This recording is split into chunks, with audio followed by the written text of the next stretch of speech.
Vasudevaya. Om Namo Bhagavate Vasudevaya.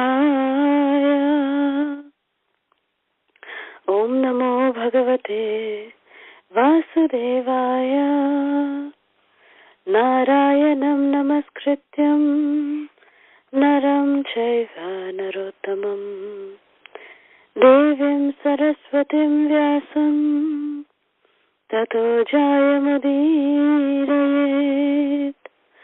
Nashtaprayeshu abhadreshu Nityam Bhagavata Sevaya.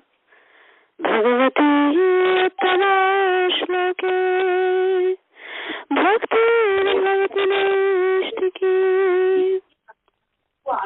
Krishnaya Vasudevaya Devaki Nandanaya cha Nandagopakumaraya Govindaya Namo Namaha. Nama Pankajanabhaya Nama Pankajamaline Nama Pankajanetraya Namaste Pankajangre. Hare Krishna Krishna Krishna Hare Hare Hare Rama Rama Rama Hare Hare. Jai Shri Vrindavan Dham ki Jai. Shri Vrajamandal Parikrama ki Jai. Namam Vishnu Padaya Krishna Prishtaya Bhutale Srimate Jai Pataka Swaminiti Namine Namacharya Padayana Taikura Pradayane Gaura Katha Dhamadayana Virakramatarine. We had finished till day 22 of the Vrajamandal Parikrama, and we will continue on from we have reached till Sheshashayi. Sheshashayi, as we all know, is after crossing Kokilavan, and then we kept walking from Kokilavan to Sheshashayi, and it was a very wonderful experience. And Sheshashayi actually has a 5,000-year-old deity of Kshirodakshayi Vishnu lying down. That's why this place is called Sheshashayi, because the Supreme Personality of Godhead, he is residing here as Vishnu, lying down on the bed of Anantashesh. So it is said that all the dhams, all the important dhams of the entire creation actually rests within Vrajamandal area, within the limits of the Vrajamandal area. So that is how we understand. The Acharyas actually revealed to us that this place of Sheshashayi is actually none other than the southern part of India, southern part of Bharatvarsha. As we all know, devotees over there, they worship Lord Vishnu especially. A lot of Sri Vaishnavas there, and they worship Krishna as in the form of Lord Vishnu, especially Ranganath. He is also lying down on Anantashesh. So Lord Ranganath, here in Vrajamandal, he is called as this, Kshirodakshayi Vishnu, and he is lying down on this beautiful Anantashesh, and the entire deity is actually very beautiful deity. He's a very small deity, not that big also, very small deity, and it's almost like a slab. It's a slab of, so you can see Anantashesh and, Vishnu protruding out a little bit, and then from the lotus navel of Vishnu, the lotus flower stemming out, Brahma on top of it, behind Brahma, all the devatas glorifying Lord Vishnu. So this is the deity, self-manifested deity actually, that is worshipped here in Sheshashayi. And so this represents the Dakshin part of India, the southern part of India, especially Ranganath. So Sri Ranganath Dham is also present here in Vrajamandal. In day 22, we come to from Sheshashayi, we are going to walk to Sergarh. Now, when we are walking from Sheshashayi to Sergarh, actually, the walk is to go to cheargarh. From Sheshashayi, the next pastime place is to go to cheargarh. But if we have to walk from Sheshashayi to cheargarh, it would be a total of almost 24 plus 15. Almost around 35, 36 kilometers would be that walk. So therefore, because, even Lord Chaitanya, he actually stopped one night at Sergarh. Sergarh is actually not any, important pastime place. There's not much Leela that happened. It's in fact right now, it's more like a Muslim kind of an area. But the walk from Sheshashayi to Sergarh, 80% of the walk was through forests, was through the side of a canal, actually. And that canal was almost 15 kilometers long walk that we did when we started in the morning. And that walk was a 15-kilometer walk, crossing so many villages, but all walking through the forest area. And with the canal on our right-hand side. So there was a canal with little water flowing on the side, and we were just walking. Everybody was just walking. And walking. When we came to the main road, after we arrived at the main road, we stopped for breakfast over there. But then as soon as everyone finished breakfast, we all had to continue walking. So that day, the walking was almost around 24 to 25 kilometers. So 15 kilometers through the forest area, and then 10 more kilometers on the main road. That was the walk. And the walk on the main road was a very difficult walk also, because the sun was really scorching that day, and there were buses that were going, big trucks, big lorries, how it is in India. And it was a very small, like a main highway kind of thing, but, it was dangerous also. So it was a very dangerous walk. And there was just a few of us who were, almost in the end. But when we were, the one thing, one amazing experience that we always had during Vrajamandal Parikrama, one thing is that, at least me personally, I had no problem walking in the early morning hours. Like we used to normally start every day between 5:45 to 6 o'clock, the Parikrama would start walking. And, 5:45 to around 9 o'clock in the morning, I could walk non-stop without even stopping for even a little bit also. We were always, walking together with the other 1,200 devotees. So, but there's a Gaurnitais party, in the beginning, in the beginning of the Parikrama, and Gaurnitai, the devotees who carry Gaurnitai and Srila Prabhupada, and the Kirtan party, they actually literally run almost, and they are, of course, the first ones to always be there to reach the campsite. And when the Parikrama would start, everyone would start together, but imagine 1,200 devotees. There'll be definitely some devotees who will walk up in the front, who will be in the middle area, and who will be the last party. So we would always somehow be in the last party, me, my mother, and a few other devotees. So we would walk, not as a competition or a marathon or a race, but we would just keep walking. So from till 9 o'clock in the morning, I would have really not much problem. But then the sun would start rising, and the sun would actually be a very troublesome for me. And then I would notice that every day after the breakfast area, after we stopped for breakfast would be anywhere between, 9:30 or 10 to 11 o'clock would be the breakfast time. Anywhere between 9 to 11, they would provide with breakfast. So after breakfast prasadam, the walk after that would sometimes get, most of the time would get very, very austere for me. So after every, 30 minutes, we would sit down for 5-7 minutes and then continue again. So we had like a group of around 3-4 Matajis, or at least the three of us, me, my mother, and one more Mataji. We would walk together. So the parikrama would always leave. They would not really wait for anyone. But the miracle that I want to explain to all of you is that, so when we would walk, we would not see anybody much in front of us, The entire parikrama would have already left and gone.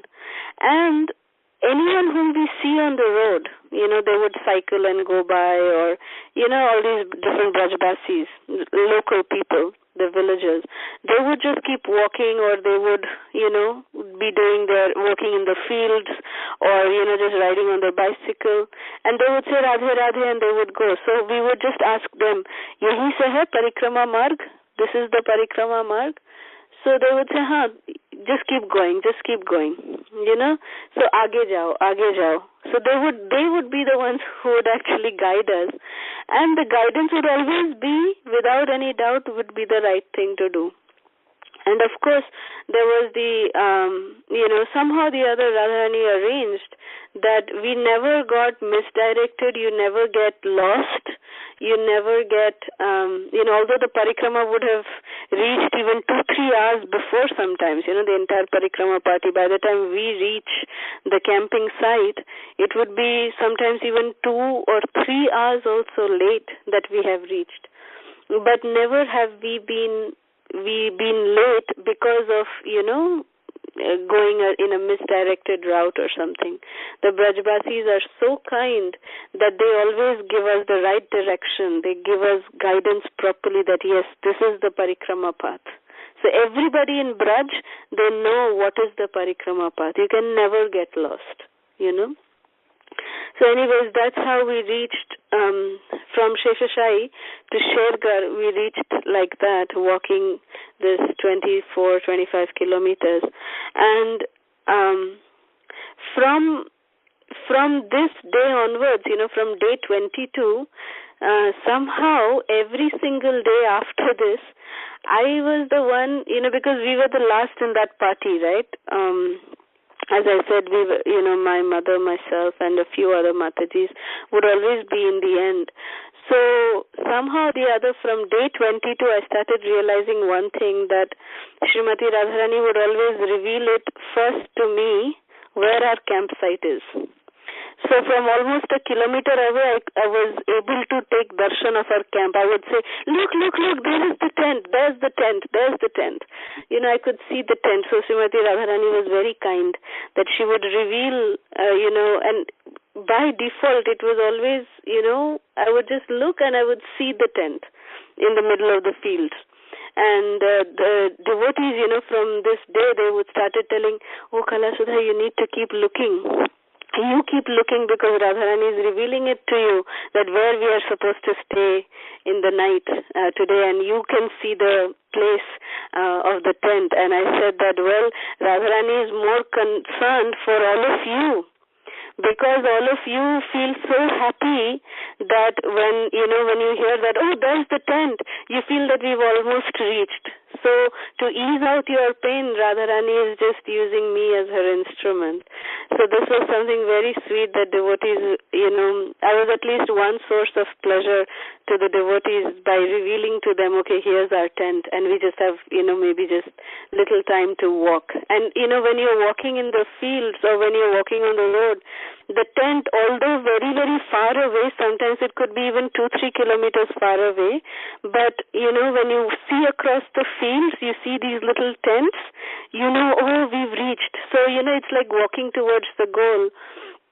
So I had this realization, especially when we were walking to Shergarh that day, because that walk, as I was mentioning, was very, very austere walk. And, we were not wearing any footwear. And it was walking on the highway, as I said, and there were small pebbles on the road, and it was very, very troublesome, very, very austere. And it was sunny. It was really, really, difficult, very difficult walk. And when I saw that tent, all our tents, because it's very colorful tents, purple, white, yellow, all different kinds of colors, so you can't really miss it.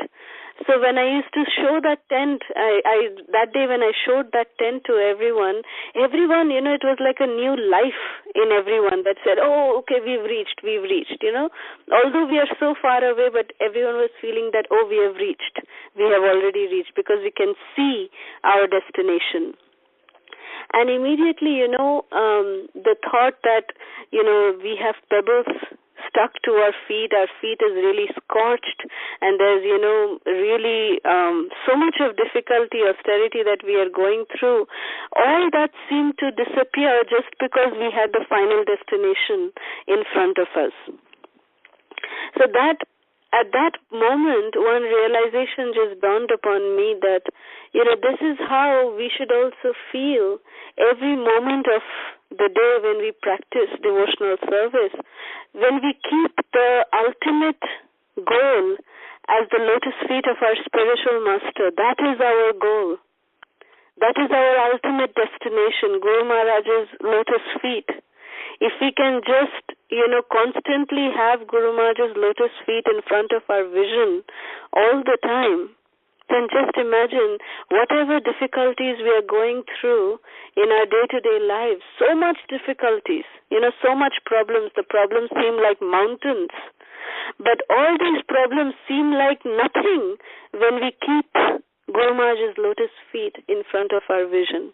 It feels that, oh, we have reached our destination because we can see Guru Maharaj's lotus feet. That is our objective. That is our final destination. That if we can reach Guru Maharaj's lotus feet somehow or the other, then, it's like objective achieved. We have reached the final destination. I at this point, at least when this is what the realization came when, we were chanting and we were walking. I didn't share it with anybody. I'm just sharing this realization first time with all of you only. But this is what I was thinking. And for me personally, and at that time I said, so should Guru Maharaj's lotus feet only, everyone says, yes, Goloka, Vrindavan, going back home, back to Godhead. But for me, all that is very far away. At least, I cannot even think of that. But Guru Maharaj's lotus feet is something that I can really hang on to. That is my only thing that I can really, really hang on to, and it's not something very far away for me. That's just personally, because for me, Goloka, Vrindavan, or spiritual world, Krishna's lotus feet is something that I personally feel that I'm not qualified at all. But even for Guru Maharaj's service, I'm not saying that I'm qualified, but I just feel that because Guru Maharaj is so merciful, he makes himself accessible so much that it is, at least for a fallen soul like me, I feel that, okay, Guru Maharaj is giving so much, so at least I can reach out and, at least touch his lotus feet. I can do that. That is something doable, at least in the condition that I'm in. And that confidence I have that, if I can just hang on to Guru Maharaj's lotus feet, Guru Maharaj will take me wherever he wants to take me, whether it be in the spiritual world, whether it be to continue on in this material world, or whether it be to any other planet. I don't care. Because as long as I am with the lotus feet of Srila Guru Maharaj, I know that I'll be near Krishna. That Guru Maharaj will always keep me near Krishna, near Gauranga Mahaprabhu, because Guru Maharaj and Krishna, they're non-different. So if that can be the objective, that could be that vision that we have in front of our eyes always, that I feel would be the success of our lives. So that was one realization that I had when we were walking to Cheargarh. And when we reached Cheargarh, it was just an uneventful day almost, because we just rested. It was a very, like as I said, even the previous day walk to Sheshashai was also a very, very long walk, almost 34, 35 kilometers, and this walk the next day is almost 24, 25 kilometers. So it was very, very austere, and we just spent the evening resting, and then we had some devotees come over, and we went to listen to Katha by Radharaman Maharaj, and that's all we did on day 22. And then day 23, we started walking from Sergarh. We went to cheargarh. So from Sergarh to cheargarh is around a 15-kilometer walk, and the first stop from Sergarh is Ramgarh. So from Sergarh to Ramgarh is around 4 to 5 kilometers walk. And when we came to Ramgarh, Ramgarh is the place actually of Lord Balaram. There's a beautiful, very, very beautiful murti of a deity of Lord Balaram, who is in white marble. He is carved in white marble, and he is holding a glass of Varuni in his left hand, and he has the plow raised in his right hand. He's holding, like his hand raised up, he's holding the plow. Now, the pastime here is that, we all know that Balaram, he actually, when he went, Krishna and Balaram, both of them had left Vrindavan with Akrura, but Krishna, of course, never physically came back again, but Balaram had come back one time. And when Balaram had come back, he had a message for all the gopis, he had a message for Nanda Maharaj, and everybody in the Braj was so happy to see Lord Balaram back again. And Lord Balaram actually had a separate set of gopis whom he would enjoy Madhurya Ras with. So Balaram's set of gopis were very, very different. They were completely different. He had a Vatsalya relationship with Krishna's gopis. All of the Sakhis of Krishna were, we used to consider Balaram like, they had a Vatsalya kind of a relationship. That was the mood, like a parent, like the elder brother. They treated Balaram with great respect. And thus Balaram also treated the gopis of Krishna with the utmost respect. And he never, had any kind of even a joking relationship with any of Krishna's girlfriends, the gopis, Krishna's gopis. But for Balaram, he also had his own set of gopis who had Madhurya Ras exchange. They were in conjugal love with Lord Balaram. So on the Purnima night with Lord Balaram, when he was in Braj, Lord Balaram actually went out to have a rasa dance with his gopis. And when he was, engaged in rasa dance with the gopis, with his gopis, that time he actually, Lord Balaram's favorite drink, we all know, is Varuni. Varuni actually is nothing but milk and honey. But Lord Balaram is so much in love of Krishna that sweet honey also acts as a great intoxicant for Lord Balaram. So Lord Balaram, he was drinking this Varuni drink, and he was getting very, very intoxicated by the love of the gopis and their interactions that they were having. And Lord Balaram started feeling very hot because it was, autumn time, and he was feeling very hot. So he wanted to actually take bath in the Yamuna. In the middle of the night, he wanted to take bath in the Yamuna. And so, in that intoxicated state, Lord Balaram, he saw Yamuna flowing at a distance. So then, in front of all the Sakhis, all his gopis, Lord Balaram actually ordered Yamuna. He said, "Hey, Yamuna, come here. I want to take bath in you. I'm feeling hot. Come here." So Yamuna, she was a little offended that why is this Balaram calling me in such an intoxicated state? I'm not going to listen to him. And she continued to flow in her own direction, and she did not listen to the calling of the Supreme Lord Balaram. So when Balaram called like this again and again, Yamuna did not even pay any attention. She just didn't even listen to Lord Balaram. And seeing this reaction of Yamuna, Lord Balaram was very, very angry. And then he immediately picked up his plow, and then he walked towards Yamuna, and he said, "You have become so arrogant, you have become so proud that I, the Supreme Lord Balaram, Krishna's dearmost friend and elder brother, I am calling you and you are not coming, you are not even listening to me. See what I do to you." So what he did was he just took his plow and he just touched the waters of the Yamuna and he pulled her. He just pulled her towards him and pulled her, and he brought her all the way to where, he was originally sitting with the gopis.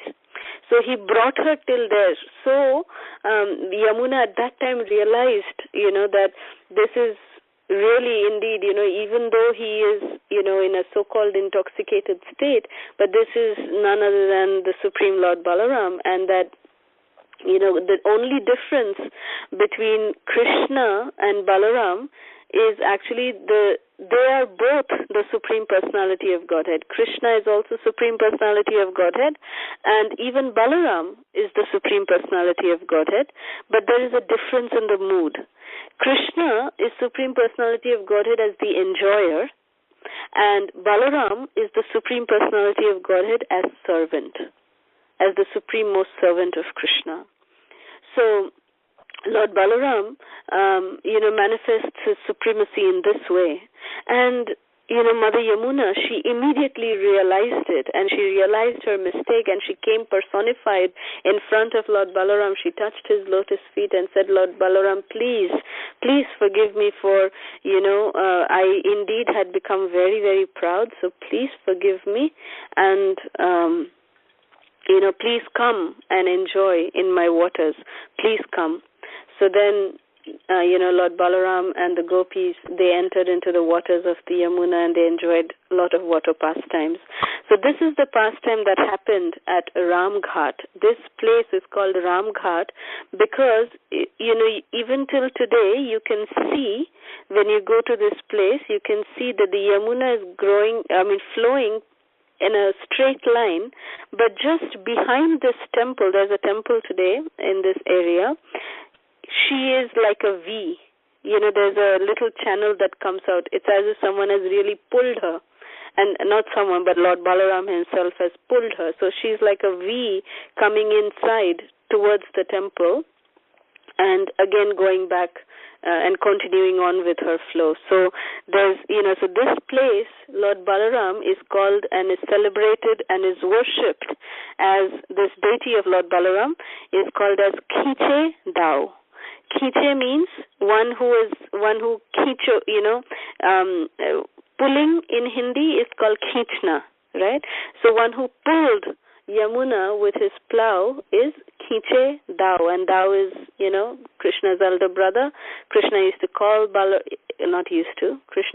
Balaram as Dao, so Dao means elder brother. So this deity of Lord Balaram here is very, very beautiful deity. He's very small. He's less than around 8 to 9 inches tall only, but he's, amazingly beautiful. He's white marble, and you can see very distinctly that in his left hand he's holding Varuni, a glass of Varuni, and his right hand is raised up and he's holding a plow. Very beautiful deity of Khiche Dao. And here we saw a lot of personifications of Lord Balaram's another form of Ananta Shesh. Here we saw almost like a 10 feet long king cobra. It was really right in front of the temple. There were some Brajbasi boys who had this huge king cobra live, and some of the devotees, were just looking at it, and at first one devotee came and said to us that no, it's just plastic. It can't be that such a huge snake is actually there. And as soon as he said that, we went near and we saw that, the snake, had its hood up, And then as soon as he said plastic, no, it turned towards the devotee, and the devotee, no, it's not plastic, it is real. So, and there was this real king cobra that we saw, huge snake. He was black in color with the white on the inside, really dangerous looking. And somehow or the other, in this entire village of Ramghat, maybe as Lord Balaram's companions, there were a lot of snakes, lots and lots of snakes. And actually, just a revelation, most of you know this, that I am, one thing in the entire creation that I can't talk about is snakes. Snake for me is somehow I just feel very, very disturbed by any kind of snake. But somehow, if the snake is many-hooded like Anantashesh, I feel very attracted. I'm very, very attracted and very attached to Anantashesh somehow. But, the single-hooded snakes and, just the slithering nature of the snake and all that, I just can't. It's something that I just can't talk about. And these Brajbasi boys, they are so naughty.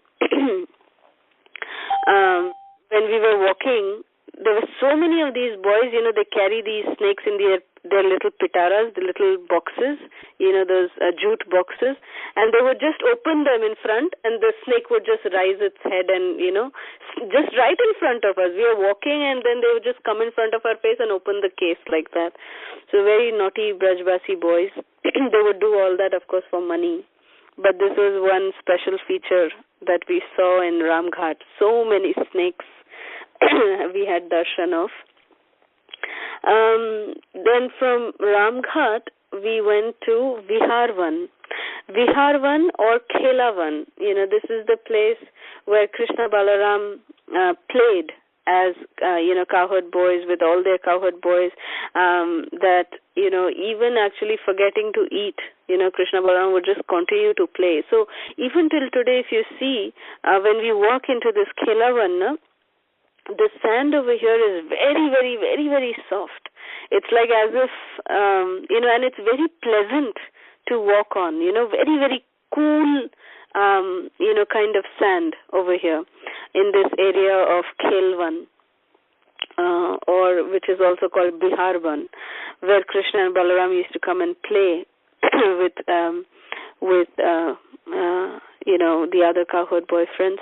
And there are lots of cows in Biharvan area and lots of peacocks in this area, and there's a huge goshala over here. So Krishna Balaram would come here to, take care and graze the cows and the calves. So that's why even till today, there's not only this very beautiful sand that I was talking about, so it was very easy for the boys to play, but also beautiful grass, and nice trees, and they're all in the form of shrubs. Even till today you can see this.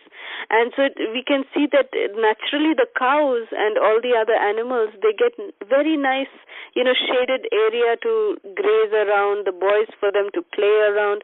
It's just perfect. So there's very nice clean water, in a kund nearby also.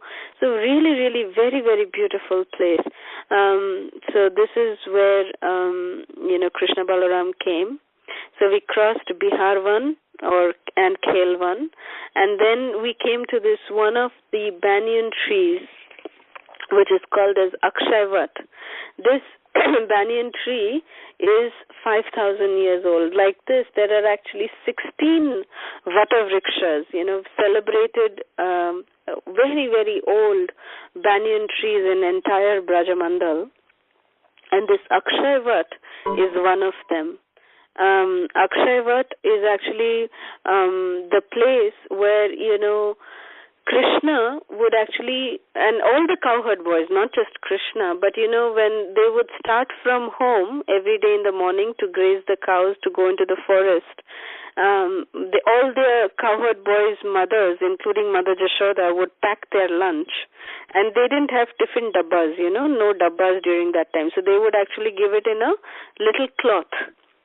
They would tie roti and some sabji and chas in a nice little, mud pot. they would give little buttermilk and all of that, and they would just tie it all in a cloth, nicely tie it, and they would just put it on their back like a little jhola, and they would go. So that was their tiffin, like a nice little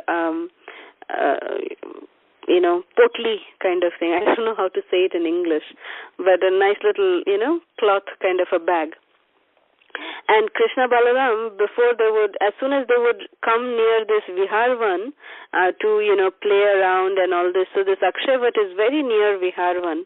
So what they would do is that this banyan tree, they would hang all their tiffins, so that under the cool shade of the Akshavat, even the buttermilk, the chas, would not spoil, because there's cool breeze that would, flow around under the banyan tree. So because it was like a ready-made fridge of the nature, so all their prasadam, especially the buttermilk, would stay nice and cool, and it would not get spoiled by the scorching heat, the sun and all that. So that's why Krishna, Balaram, and all the boys, they would hang their lunch in this Akshayvat. And because, even after finishing, they would come in the lunchtime, they would take all the prasadam, they would drink their buttermilk and, all that under the same banyan tree, this Akshayvat, and they would hang it back, just leave it back over there under the branches of this particular tree. And it is said that because this tree is being nurtured by the remnants of Krishna, some droplets from Krishna's chas drinking pot would actually fall on this Akshayvat, and that's why this Akshayvat has become now eternal. It's become like Akshay. It's always there. It is not dead even after 5,000 years. So because it had Krishna's remnants. So that is the glory of Akshayvat. I think I will stop here today till Akshayvat. And next week we can continue on from Tapovan to Katyayani Mandir and finally to cheargarh.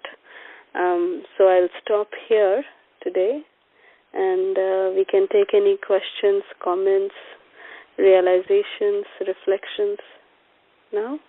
Thank you. Hare Krishna. One thing I had in mind while you were talking about how tedious the walk is, Navadvip Mandal Parikrama is much more shorter. It does not even come close to Vrindavan Parikrama.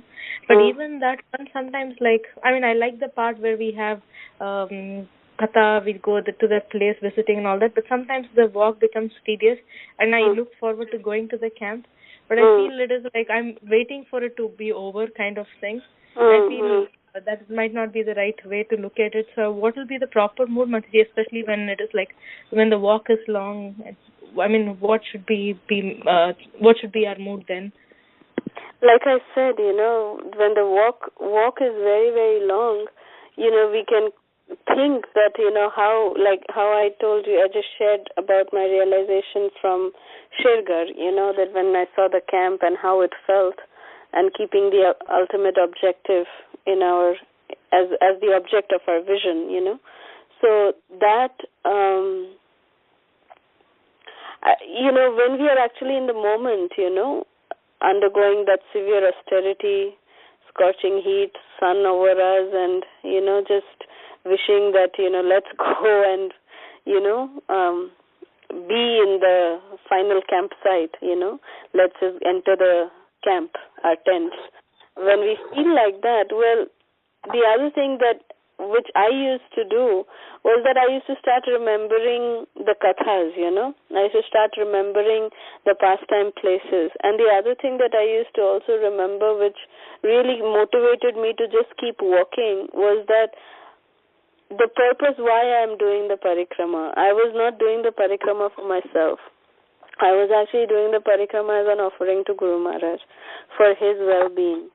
So every step that I was taking, however difficult it was, I always had this in mind that it's not for me. If it was for me, I would have left it long, long ago. I would have run away maybe a long, long time ago. Never taken that austerity whatsoever. But the simple reason that really kept me moving forward, because I was doing it as an offering to Guru Maharaj. I was doing it for him. So that kept me, going and keep, when we used to reach, I remember at Shergarh when we reached the tent, because I was a little sick also from the previous day, and, I remember I couldn't even put my feet, I couldn't even walk towards, the restroom area. I had to literally sit down for almost 30 minutes and just cool myself off a little bit, and then think of even going to the restroom and, taking a shower and going to the bathroom area. But that was how, and even putting, walking, it's like, how, I can't explain it, putting one foot down was like, it was taking me 1 minute, so carefully we had to put, because even the tents were in the middle of the field. And it was all uber covered, it was all very, lot of stones, lot of this, lot of that. So it was not, a pleasant or a, even surface that we were walking on, even in the camp. So it was difficult, but at the same time, there is limitations of the body, but then it can all be done when we have the strength of what is the objective for what I'm doing this austerity, for what I'm taking this austerity for, At least that was my driving force. Thank you so much, Mataji. And while you were saying this, I remembered what you said in the previous recording that I listened to a couple of days back. You said the exact same thing. Your motivation is to do this for Guru Maharaj. I pray that one day I can develop that attitude, Mataji. Thank you, Mataji. I don't say that. I know you already have. Everyone has that attitude. That's what keeps all of us going, But, yeah. Hare Krishna, Mataji. It's really, really inspiring to hear it from you. I mean, and I'm sure everybody has this intense desire to go for Vrajamandal Parikrama. I mean, and I know that I'm not qualified anywhere to go near Vrindavan, but from your mouth, it feels like I'm already there. Thank you, Roshi. Thank you. It's the intent with which you listen, with that same devotion that you listen to it, that, Radharani is manifesting to you. It's your intense desire, that it's nothing to do with what I'm saying, but the intent with which you are listening is what is making the Dham reveal itself to you. So it's really, no credit of the speaker, but it's actually the credit of the listener. So the Dham is manifesting to you like this. Mataji, actually, she has already been so merciful that I am here. I'm listening to you. Even this is a big mercy for me. I don't deserve this also. Oh, come on. No. Thank you, Mataji. Thank you. Thank you.